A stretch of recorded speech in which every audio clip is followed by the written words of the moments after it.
Bismillahirrahmanirrahim. Assalamualaikum warahmatullahi wabarakatuh. Kembali dengan saya Abdul Aziz Ar-Rasyid, calon guru penggerak angkatan 8 dari SMP Negeri 7 Kota Tasikmalaya. Nah, kali ini kita akan membahas tentang berbagai paradigma atau prinsip pengambilan keputusan yang ada di lingkungan sekolah menurut perspektif seorang pimpinan. Nah, kita juga di sini akan menggali unsur-unsur apa saja yang akan timbul ketika kita akan mengambil sebuah keputusan atau sebuah pemilihan dari yang ditekankan pada dilema etika atau bujukan moral. Sudah bersama kita kali ini Bapak Abdul Falah, SAG MPDI. Beliau adalah Kepala Sekolah SMP Negeri 7 Tasikmalaya yang akan menemani kita berbincang-bincang. Baik Bapak, Assalamualaikum warahmatullahi wabarakatuh. Waalaikumsalam warahmatullahi wabarakatuh. Apa kabar Pak hari ini? Baik? Alhamdulillah sehat walafiat. Baik Pak, sebelumnya saya ucapkan terima kasih karena Bapak sudah bersedia membersamai kita untuk sekedar berbincang-bincang, mungkin berbagi ilmu, berbagi pengalaman terkait paradigma pengambilan keputusan berbasis nilai-nilai kebajikan, khususnya selaku pimpinan pembelajaran. Dan saya juga berterima kasih selama ini Bapak telah mendukung saya senantiasa bersemangat supaya bisa terus konsisten fokus dalam menjalankan program kegiatan pendidikan guru penggerak ini sampai sejauh ini Pak.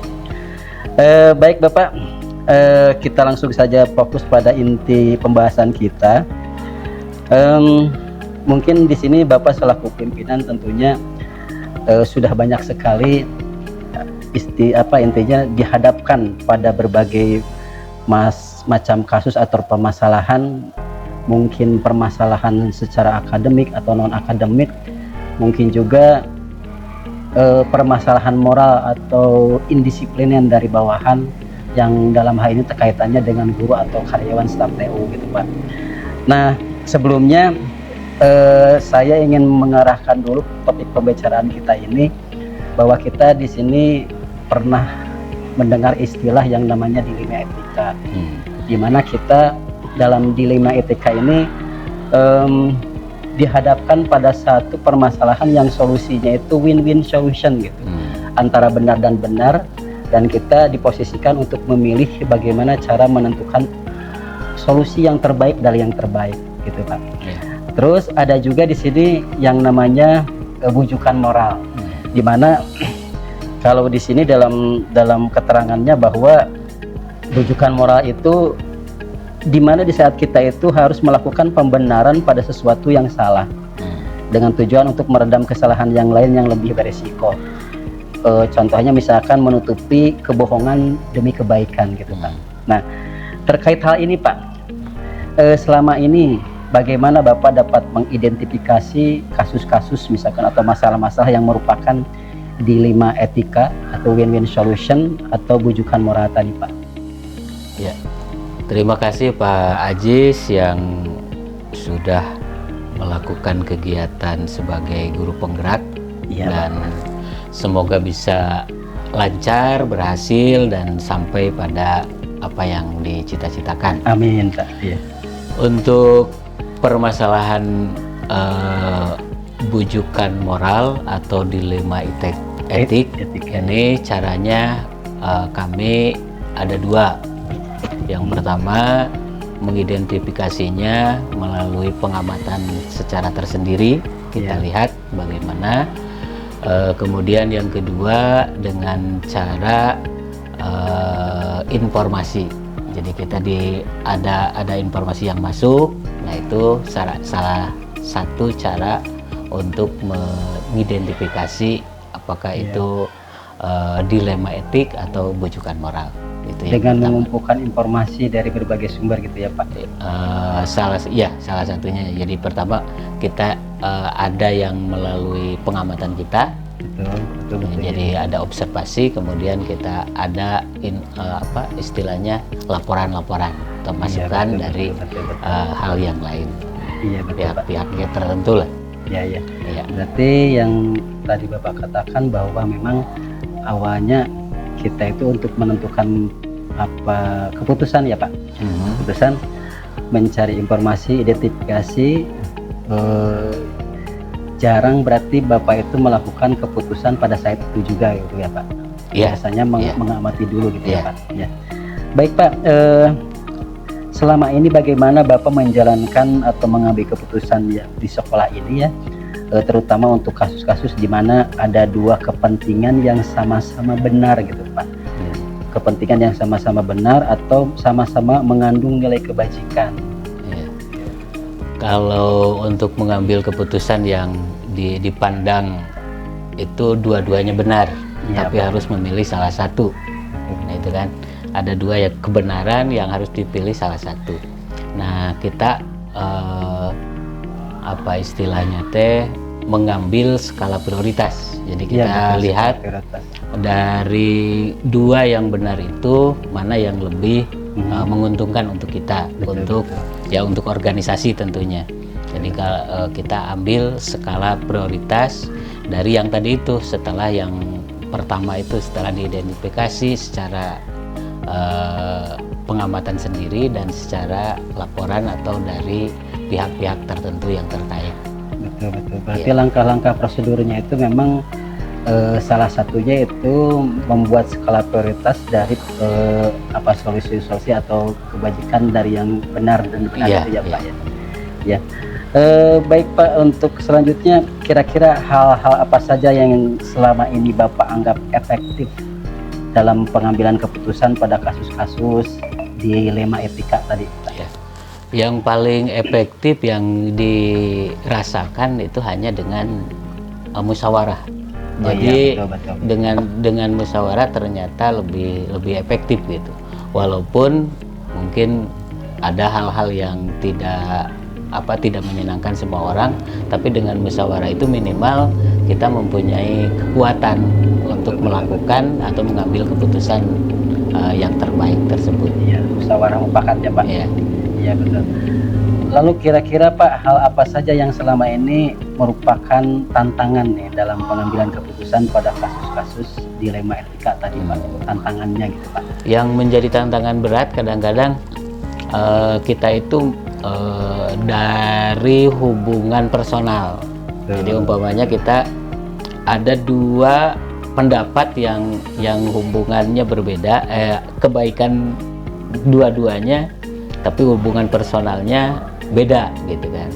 Jadi pendapat ini A dan B hubungannya kebaikannya sama, tapi hubungannya berbeda, dan ini harus diambil salah satu. Nah ini yang paling berat. Kenapa? Karena kalau kita mengambil istilahnya objektivitasnya agak kurang gitu kalau sudah masuk di situ. Jadi melihat hal semacam ini kembali lagi kita ambil dengan musyawarah itu. Jadi walaupun berat, itu memang berat. Kadang-kadang orang yang dekat dengan kita mengusulkan A, sementara orang yang biasa mengusulkan A juga, dan di hasil analisa ini lebih baik umpamanya yang di pihak yang kurang dekat. Nah di situ yang dirasakan paling berat gitu kan. Nah maka solusinya tadi dengan musyawarah itu maka menjadi sebuah keputusan gitu. Iya betul. Kan Pak di sini ada 3 prinsip pengambilan keputusan. Yang pertama itu prinsip berpikir berbasis aturan ya Pak. Iya. Terus yang kedua berpikir berbasis kepedulian. Iya. Dan yang ketiga berpikir berbasis nilai akhir. Nah kira-kira kecenderungan Bapak dari ketiga prinsip berpikir untuk membuat keputusan itu lebih cenderung banyak yang mana? Apakah berpikir lebih pada berbasis aturan atau kepedulian atau nilai akhir Pak biasanya? Biasanya yang diambil itu kalau kita itu kepada nilai akhir.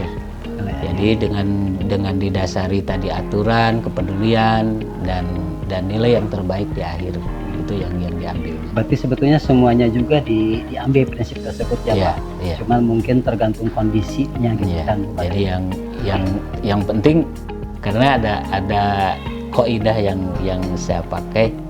Jadi kaidah yang dipakainya adalah semua yang kita lakukan itu pada akhirnya kita ini hanya sebagai robot lah. Oh iya. Jadi sudah ada yang sudah ada ketentuan, kita mempercayai takdir kan? Iya, betul. Kita sudah mempercayai takdir. Jadi apapun yang kita lakukan sebetulnya itu sudah skenario-nya seperti itu. Betul. Jadi makanya tidak terlalu berat lah apapun yang terjadi, itu adalah skenario yang harus kita jalani gitu. Iya. Jadi pendekatannya mungkin pendekatan spiritualnya seperti itu. Iya, baik Pak.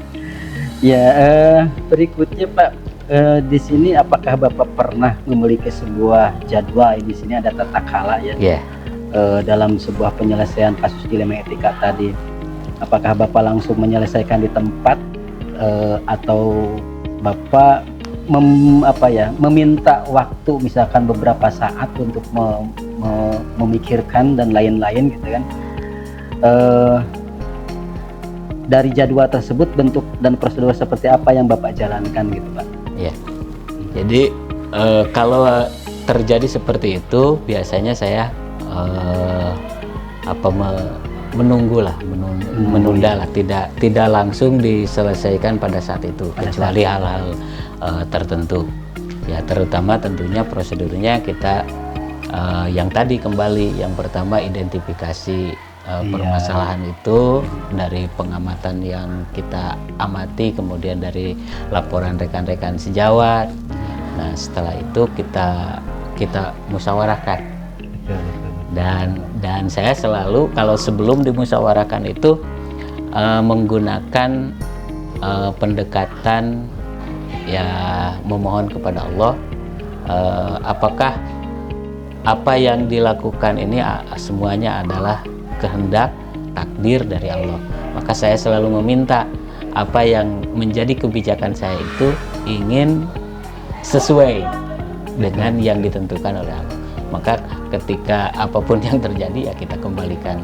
Nah, setelah itu, setelah ada ya istilahnya dialog batin. Setelah ada dialog batin, kita musyawarah dengan yang dianggap orang-orang yang berkepentingan untuk salah satu mengambil kebijakan. Jadi prosedurnya dari mulai identifikasi permasalahan, kemudian kita ini ada masalah gitu kan yang harus diselesaikan. Kita merenung, memohon untuk bisa menyelesaikan masalah. Setelah itu kita ambil langkah dengan mengajak untuk berdiskusi. Dalam hal ini adalah para wakasek. Jadi para wakasek kita ambilkan untuk diskusi, mengambil sebuah keputusan. Nah, setelah itu pertimbangan dari berbagai kebaikan itu mana yang harus diambil. Nah, setelah itu baru kita mengambil sebuah keputusan. Iya, berarti memang kondisional untuk masalah penjadwalan pengambilan keputusan ya Pak. Iya, jadi kadang di saat itu ditentukan atau meminta waktu gitu. Yeah, karena ada proses-proses tadi Bapak mengidentifikasi, terus ada kontemplasi diri begitu Pak. Kontemplasi diri. Ada kontemplasi diri. Terus akhirnya musyawarah mufakat gitu kan ya Pak. Bapak, adakah seseorang atau faktor-faktor yang selama ini mempermudah atau membantu Bapak dalam pengambilan keputusan dalam kasus-kasus dilema etika ini Pak? Ya, saya merasa ada, dan betul-betul saya terasa dengan prinsip musyawarah itu kan. Betul. Jadi itu adalah orang yang pada hakikat, pada syariatnya, pada yang nampak itu kan, yang nampak itu adalah orang seperti itu. Tapi saya masih tetap mempunyai prinsip bahwa yadullahu fawqa aydihim. Jadi memang kelihatannya manusia gitu kan, seseorang itu yang mempermudah kita, tapi pada hakikatnya bukan itu sebetulnya. Pada hakikatnya adalah ya Allah gitu kan. Yadullahu fawqa aydihim. Jadi Allah yang memberi, yadullah pokoknya pertolongan Allah melalui orang gitu kan. Seperti ini, melalui Septian. Ini saya terus terang merasa senang sekali gitu ya. Seperti kondisi sekolah kita hari ini, kondisi tenaga kita seperti ini. Allah memberikan melalui dinas pendidikan orang-orang ini kan V3K. Terus terang saya terasa terbantu sekali. Nah, makanya kalau ditanyakan apakah ada orang, ada. Betul-betul Pak. Betul-betul itu ada kelihatan orang ya. Mungkin itu ada Septian, ada Pak Ajis. Kemudian ya mobil khusus kalau dalam pengambilan keputusan saya merasa terbantu sekali oleh para wakasek. Jadi para wakasek orang yang selalu direpotkan setiap ada permasalahan-permasalahan. Itu barangkali Pak. Berarti intinya Bapak memang betul-betul memaksimalkan kerjasama tim ya Pak? Iya. Terakhir Bapak, dari semua hal yang telah disampaikan tadi, kira-kira pembelajaran apa yang dapat Bapak petik nih dari pengalaman-pengalaman dalam mengambil keputusan dilema etika tadi Pak? Iya. Yang pelajaran yang paling dirasakan untuk dilema etika ini yaitu kita pertama tidak bisa memuaskan semua orang. Jadi ketika kita dan itu akan selalu dianggap akan terjadi. Yang kedua yang dirasakan itu apa yang kita pikirkan dan apa yang terjadi itu tidak selalu sama. Betul. Jadi ketika kita menganggap masalah yang akan muncul A, ternyata datang ke sekolah datangnya B gitu kan. Salah satu contoh konkret yang kita pikirkan eksternal umpamanya, akan ada masalah eksternal di sekolah dari pihak luar. Ternyata yang terjadi internal yang ada di sekolah. Maka akhirnya saya sudah tidak lagi berpikir mau apa permasalahan yang ada di sekolah, udah apapun yang terjadi itu yang harus dilewati. Itu adalah takdir kita yang harus dilewati. Maka itu pelajarannya. Jadi pelajarannya yang pertama, kita tidak bisa memuaskan semua orang. Yang kedua, kita tidak bisa menerka-nerka permasalahan. Jadi permasalahan itu tidak bisa diterka. Kadang-kadang kita menerka ini, munculnya ini gitu. Nah itu pelajarannya. Betul. Iya Bapak, sangat menginspirasi sekali bagi saya. Semoga bincang-bincang ini betul-betul menjadi satu tambahan ilmu bagi saya. Amin. Dalam menerapkan mungkin nantinya, karena secara tidak langsung seorang guru itu memang sebagai pemimpin pembelajaran ya Pak. Nah mungkin nanti mudah-mudahan saya bisa mengaplikasi apa-apa yang menjadi tadi perbincangan ini dari pengalaman Bapak, dari ilmu-ilmu yang Bapak sampaikan, sampai akhirnya kita semua itu betul-betul bisa betul-betul memposisikan bagaimana cara mengatasi dilema ITK atau bujukan nurhaka. Baik Bapak, terima kasih sudah berbincang dengan kita. Sama-sama. Semangat dan sukses. Amin.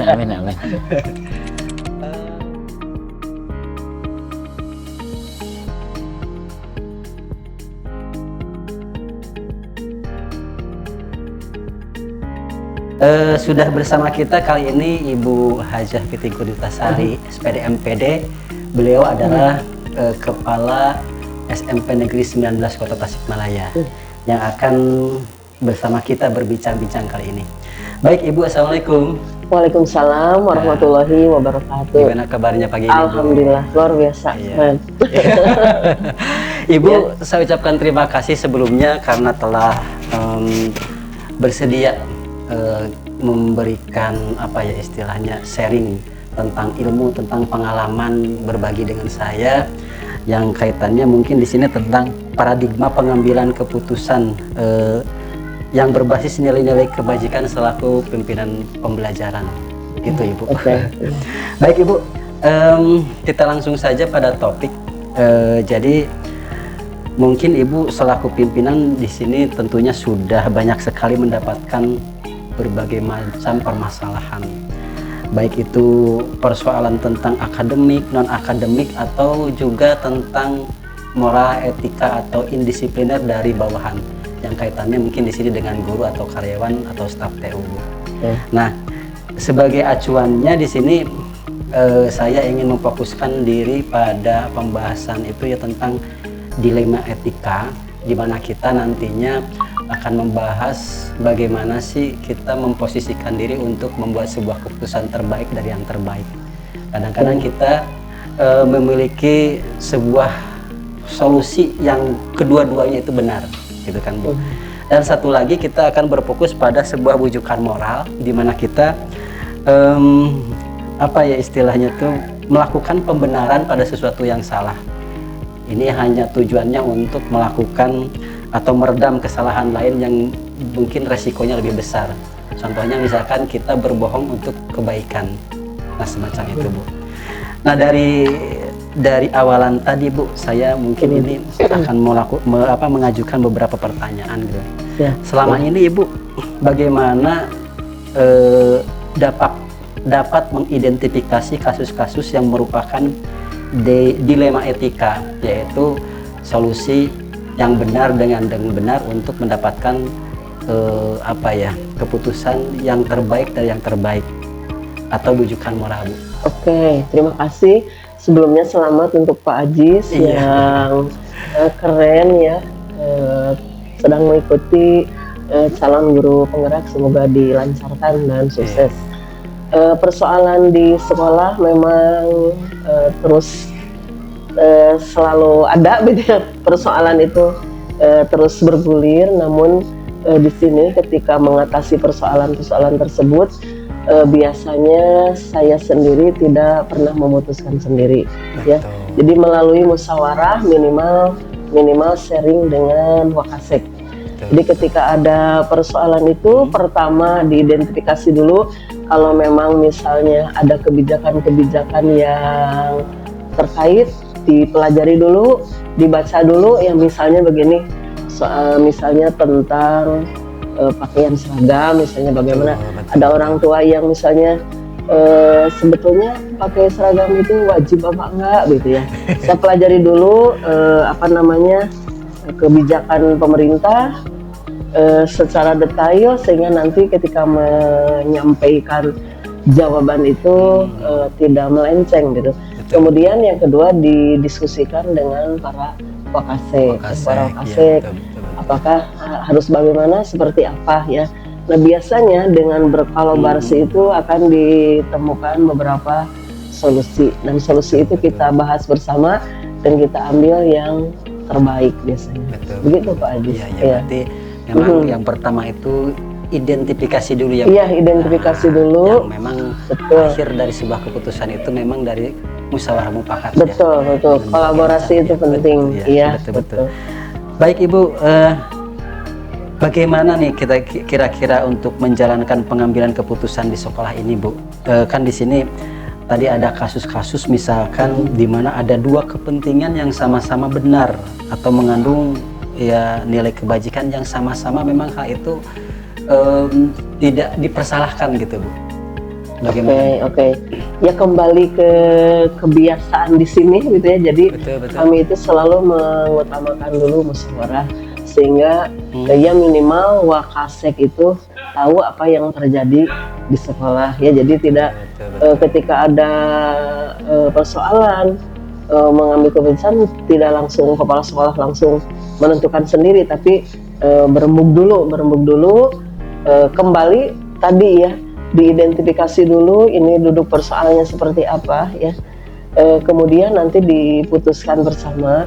Namun kami tetap berupaya untuk selalu melakukan atau mengambil keputusan itu sesuai dengan ketentuan lah, betul. Diusahakan tidak harus demi membela sesuatu, jangan sampai melanggar, jadi membela sesuatu tapi melanggar sesuatu. Jadi kami tetap berupaya, tetap berupaya untuk bermusyawarah menyelesaikannya itu. Jadi tidak diupayakan tidak keluar dari nilai-nilai kebaikan. Betul. Nah, dari jawaban Ibu ini sebetulnya sudah ada match ya dengan pertanyaan yang saya akan lakukan. Tadi di sana ada prosedur. Nah, Ibu tadi mengatakan prosedurnya pertama mengidentifikasi, lalu bermusyawarah, dan akhirnya akan ditemukan solusi terbaik gitu kan. Nah, di sini kira-kira nih menurut Ibu selama ini yang dianggap efektif dalam pengambil keputusan pada kasus-kasus seperti dilema etika itu apa nih yang kira-kira dianggap efektif? Oke. Nah itu jadi tadi sudah disampaikan bahwa kami selalu bermusyawarah ya, berkolaborasi untuk menyelesaikan persoalan yang terjadi. Sebetulnya kami selalu mengagendakan, jadi 1 bulan 1 kali itu selalu ada pembinaan guru dantas, jadi itu kulminasi selama 1 bulan, barangkali ada persoalan yang belum diselesaikan di sana. Tapi tidak, kalau ada yang insidental tidak harus menunggu 1 bulan 1 kali. Kalau memang ada persoalan insidental gitu yang segera diselesaikan, misalnya bahwa Kasek sedang tidak ada terjadi ya masalah enggak, jadi tetap berjalan, diselesaikan, hanya tetap kolaborasi itu tetap ada. Di sekolah ada siapa, hari itu ada siapa, diajak untuk berembuk memutuskan, dan tentu saja kami berupaya untuk menjunjung nilai kebenaran gitu, jadi berupaya untuk tetap menyelesaikannya itu dengan kebaikan gitu, jadi tidak sampai harus keluar dari garis lah. Insya Allah semuanya bisa diselesaikan dengan baik. Betul. Ibu, kita mengenal ada 3 prinsip cara berpikir membuat sebuah perincian keputusannya. Ada berpikir berbasis pada peraturan seperti yang tadi Ibu katakan, ada berpikir berbasis pada nilai hasil akhir ya. Ada yang berpikir berbasis pada kepedulian. Nah, kira-kira menurut Ibu dari proses berpikir itu yang paling utama yang mana, Bu? Sebetulnya kolaborasi ya, karena di dalam satu penyelesaian persoalan pasti tiga-tiganya penting. Pasti tiga-tiganya penting ya. Kebijakan-kebijakan, aturan-aturan itu kan harus ditegakkan.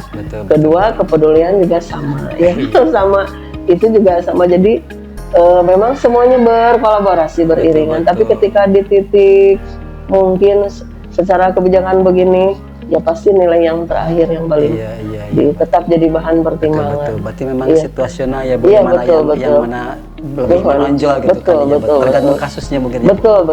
Hanya selama ini ketika ada persoalan pasti prinsip berpikir tadi ketiga-tiganya berlaku. Karena walau bagaimanapun kita kan harus, kalau di lembaga itu ada aturan begitu ya, jadi harus itu juga dipatuhi. Tapi di sisi lain kita juga harus peduli, dan terakhir itu tadi nilai yang terakhir itu ya berbasis kepedulian nilai akhir ya. Iya betul. Jadi itu tiga-tiganya. Ibu, kira-kira selama Ibu mengalami ini di sekolah ini, kira-kira tantangan yang paling berat nih dalam proses pengambilan sebuah keputusan pada kasus-kasus dilema etika, ada gak tantangannya gitu? Ya, memang semua persoalan ada tantangannya pasti. Tapi sepertinya kalau di 19 ini mungkin karena kebanyakan masyarakat yang menyekolahkan di sini itu dominan masyarakat ekonomi menengah ke bawah, jadi ini sangat mempengaruhi proses pembelajaran anak ya. Kadang anak itu tidak berangkat sekolah itu dengan alasan tadi, apakah tidak punya ongkos dan sebagainya ya. Betul. Sekolah juga berupaya untuk membantu, namun ada kalanya siswa karena mungkin tiap hari tidak harus berjuang, tidak ada ongkos, akhirnya datang ke sekolah jadi bukan malas ya, berat gitu ya. Orang tua kurang memotivasi karena dari pagi sudah berangkat. Kadang orang tua berangkat anaknya belum bangun gitu, jadi dari rumah sendiri, motivasi dari keluarga minim ya. Nah, jadi datang ke sekolah itu sampai harus berkali-kali petugas BP ini datang untuk menjenguk gitu ya, memotivasi, datang lagi, nanti besoknya tidak lagi. Nah itu, biasanya yang seperti itu.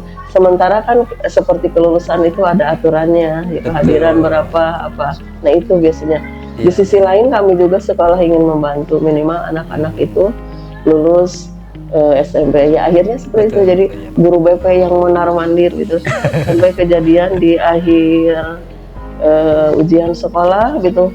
Anak tersebut ya sudah dimotivasi, sudah ini aja apa berkibar bendera bodas itu, tapi sekolah tetap berjuang. Betul. Datang ke sekolah sampai dibawakan soalnya, itu dibawakan, dikerjakan di situ. Betul. Dibawa dan akhirnya selesai. Itu ya memang seperti itu. Jadi tantangannya memang komunikasi kita dengan minimal dengan orang tua. Iya. Untuk supaya bisa ikut dengan program sekolah dan lain-lain seperti itu ya. Iya, salah iya. satu. Iya. Baik Ibu, kira-kira Ibu pernah nggak misalkan membuat sebuah penjadwalan atau tata kala dalam mengambil keputusan? Apakah Ibu misalkan kalau ada permasalahan satu memutuskan saat itu juga, atau prosesnya Ibu itu meminta waktu untuk misalkan berpikir sejenak, atau misalkan ada proses identifikasi dan lain-lain gitu kan? Bagaimana Ibu? Apakah Ibu pernah melakukan to the point, putus hari itu juga, saat itu juga? Bervariasi ya, Iya. tergantung persoalan yang terjadi. Betul. Hanya seperti tadi sudah disampaikan, sekolah itu memang sudah mengagendakan yang resminya itu kan 1 bulan itu satu kali di pembinaan, di mana guru diberi ruang semuanya. Barangkali ada persoalan apapun kita bicarakan di sana. Guru dengan tas itu. Guru tas semua, jadi 1 bulan sekali itu ada pembinaan guru dan tas. Tapi ketika ada peristiwa yang misalnya tidak yang insidental, ya tidak ditangguhkan, tidak ditangguhkan. Sekarang kejadiannya tanggal 10, nanti aja tanggal 10, tidak. Langsung Kami diputuskan. selesaikan juga waktu itu ya. Ya memang kumaha situasi dan kondisi. Kalau memang masih memungkinkan kita untuk nyari hanya minimal wakasek tadi kita melibatkan aja, para wakasek. melibatkan Betul. kumaha ya gitu misalnya seperti itu. betul, Jadi saya belum memutuskan langsung harita bertak tidak ya, tapi tetap dicerna dulu, Betul. dipertimbangkan dulu gitu. Berarti kondisional ya Bu, Iya, terhadap betul. permasalahan yang kita hadapi. Iya. Ibu kira-kira ada gak orang yang betul-betul membantu ya seseorang, atau faktor yang selama ini mempermudah dalam proses pengambilan keputusan nih Bu? Yaitu tim Wakasek, alhamdulillah minimal ya. Oh, iya. Tim Wakasek itu solid, jadi begitu dibutuhkan selalu siap, selalu ada begitu. Jadi cepat begitu, penanganannya cepat. Ya. Ada apapun cepat gitu ditanganinya. Berarti kolaboratif itu ya Bu ya. Berarti Ibu sesaat tidak langsung di sini sudah memiliki tim gitu kan? Iya. Minimalnya tim dengan para wakasek itu ya. Mohon. Jadi minimal tim Wakasek ini dengan tim Wakasek yang solid ini amat sangat membantu kepala sekolah, pimpinan dalam mengambil keputusan apapun yang terjadi gitu. Jadi cepat ya. Betul. Baik Ibu, pertanyaan terakhir mungkin di sini. Kira-kira ada yang semacam petikan pembelajaran dari apa yang pernah Ibu alami selama proses dalam pengambilan keputusan gitu kira-kira? Jadi kolaborasi itu memang penting ya. Makanya pembelajaran Abad 21 pun kan di salah satunya kolaborasi. Jadi memang dengan kolaborasi itu persoalan apapun bisa kita selesaikan lebih mudah gitu ya.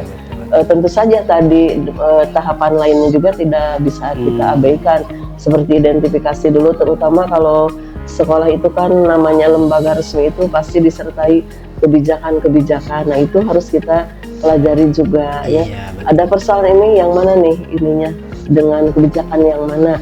Jadi tetap kita memutuskan sesuatu sesuai dengan aturan yang berlaku. Nah, tidak lupa tadi kolaborasi. Kolaborasi ini penting karena setidaknya satu persoalan itu dipikirkan sendiri, dengan dipikirkan bersama itu solusinya akan lebih banyak gitu. Dan nanti kita pikirkan yang terbaik seperti itu. Baik Ibu, sangat menginspirasi sekali bagi saya. Kebetulan kita sudah 2 tahun tidak bertemu lebih ya Bu. Iya, iya betul-betul. Ini betul-betul semacam Sampai apa ya? unik. Betul, bincang-bincang ini. Iya. Semoga Ibu apa yang kita perbincangkan ini benar-benar menjadi sebuah refleksi bagi diri saya khususnya. Mungkin menambah pengalaman ilmu yang mungkin nantinya saya bisa praktekkan untuk bisa mengambil sebuah keputusan sebagai pemimpin pembelajaran. Iya. Gitu. Keren. Iya betul-betul Ibu. Bagus, bagus. Baik Ibu, mungkin kita sudahi saja perbincangan kita dan semangat sukses buat Ibu Haji. Semangat juga buat Pak Haji, semoga dilancarkan, sukses ya. Iya. Pembelajaran hari ini pasti akan bermanfaat di masa yang akan datang. Karena guru penggerak juga kan calon manajerial, calon pemimpin. Iya, amin. Iya. Ya Ibu, makasih Ibu. Iya, sami-sami. Oke, baik, itu saja mungkin perbincangan saya dengan Ibu Haja Fitri Gunitasari SPD MPD, yaitu Kepala Sekolah dari SMP 19 Kota Tasikmalaya.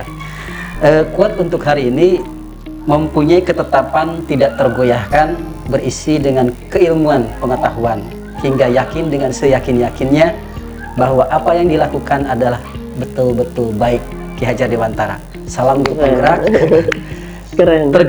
Bergerak menggerakkan. Assalamualaikum warahmatullahi wabarakatuh. Waalaikumsalam warahmatullahi wabarakatuh. Thank you.